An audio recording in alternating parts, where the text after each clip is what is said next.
Okay, magandang araw po. May nakita po ako kaya na makakatulong sa atin yung hindi pa nakakaalam, pwede pong gamitin ito. Pero yung alam na, paki-share na lang po.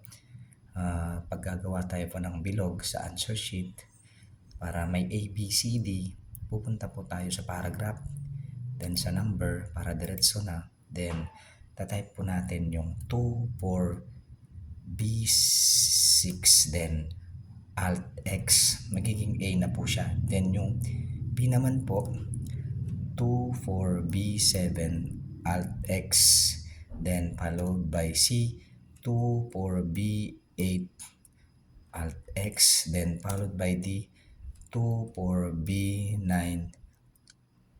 Alt X. Yan po. Then, kokopyahin mo na lang, tuloy-tuloy na yan para mas madali. Copy, then sa baba, paste, then paste, then paste, then paste. Ganyan po. Madali lang po. Sana makatulong po sa inyo. Magandang araw.